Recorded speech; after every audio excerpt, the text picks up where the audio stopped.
Ah, the Deltoids, named after the shape of the Greek capital letter delta. Me and Socrates used to work this all the time as we would flex and philosophize on the sandy beaches of Mykonos.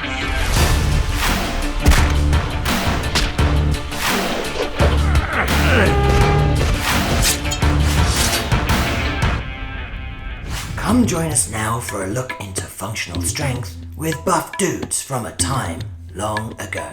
Playing a large part in the movement of the arm, ancient dudes were not yet fully aware of the limits of their shoulder abilities. Attempting to mimic the birds above, our cave dude friends quickly learned that the most mobile joint in the body had its limits.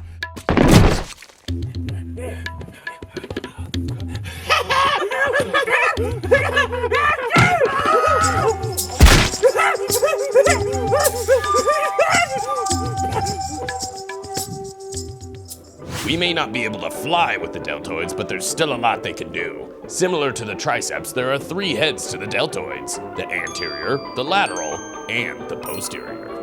The anterior deltoid originates on the anterior surface of the collarbone. The lateral deltoid starts on the acromion and spine of the shoulder blade. The posterior deltoid starts on the spine of the scapula. All 3 heads come together and insert laterally on the deltoid tuberosity. Anterior deltoid is primarily used to abduct the shoulder when the arm is externally rotated, flexing the arm at the shoulder and internally rotating the arm. Lateral deltoid is primarily used to abduct the shoulder when the arm is internally rotated. And finally, the posterior deltoid is primarily used to extend the arm at the shoulder. The deltoids help control the movement of the arm. Unless the arm's tied up, that is.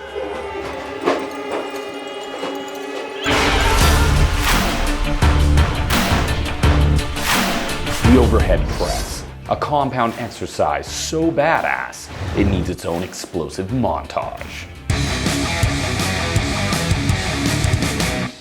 Start with the barbell in the rack about clavicle high. Grab the barbell, shoulder width apart. Once you have that, unrack it, walk out, keep your feet about hip width apart and lock those knees out. Keep your torso nice and rigid by engaging the core. Push through the shoulders up to the top position.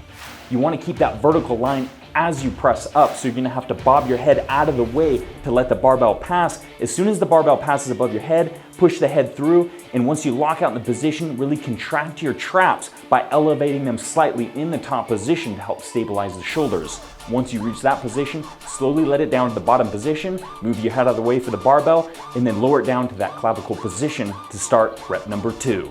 This is one of the best exercises to work all 3 heads of the deltoid: anterior, lateral, and posterior. As they say, working those 3D delts. Lateral dumbbell raises, for when you really want to cap those delts. One of the best exercises to help isolate the lateral head of the deltoid. You're going to be grabbing a pair of dumbbells. You're going to be raising them laterally to the body. Lead with the elbows in this, because what happens if you lead too much with the hands, they're going to be turning upwards and you're going to be putting more focus on the anterior deltoid. Once you raise the arms to about parallel to the floor, you're going to be slowly letting them down to the bottom position. And there you go. You just capped them delts, brah. Face pulls, an excellent posterior delt compound exercise. And thankfully, unlike the name implies, you won't actually be pulling your face off. Hudson just took his face off. Okay, we're trying to get Nick Cage for this, but he said it wasn't direct video enough for him. The bees, not the bees! You're going to be starting either in the standing or kneeling position. Have a staggered stance so that way it's going to stabilize your trunk throughout the motion. Grab the bar, outside shoulder width grip in an overhand position. Pull the bar face level, keeping your arms parallel to the floor. Increasing this angle like this is really going to help focus on those posterior and traps throughout the motion. Keep it nice and slow. Once you pull it just face level, stop, squeeze, and then slowly let it down to the bottom position. The Face Pull, coming to Netflix soon, starring Nicolas Cage, with an average star rating of 2. Number 4 on the list is going to be the front raise. Now this is really going to help isolate and focus on those anterior delts. You're going to be grabbing the dumbbells and you raise it straight out in front of you. Keep that core nice and tight, because once that dumbbell is raised out straight in front of you, it's going to be pulling your center of gravity away from you, so you're really going to have to stabilize the spine by contracting the core. Once your arm reaches parallel to the floor, you're going to be slowly letting it down to the bottom position. Easy, right? Yeah. Upright rows. For a lot of people in the YouTube comments section, it's the world's most dangerous exercise. Well, we're kicking it up a notch with reverse upright rows. You're going to be starting this exercise with the barbell placed behind you. Grab the barbell shoulder width. Once you have that position, push your hips forward slightly so that way when you raise the bar, you're not going to be hitting your glutes. This is really going to be working on shoulder extension to help really focus on the posterior delts as well as the traps.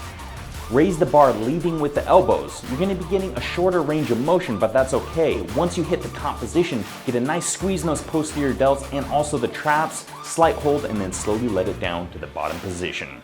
The reverse upright row. Not quite as scary as it made out to be. I had a nasty case of deltoids once. I had the doctor freeze that fucker off. Word.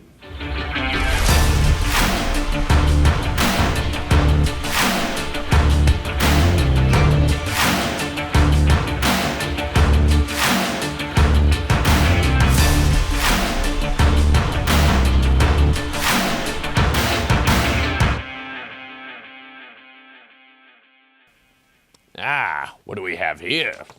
Fan mail. Dear Professor Buff Dude, I haven't bothered to watch any of the 298 prior Buff Dude's videos, but having said that, can you build me a custom food and workout routine on how to build muscle and lose fat at the same time?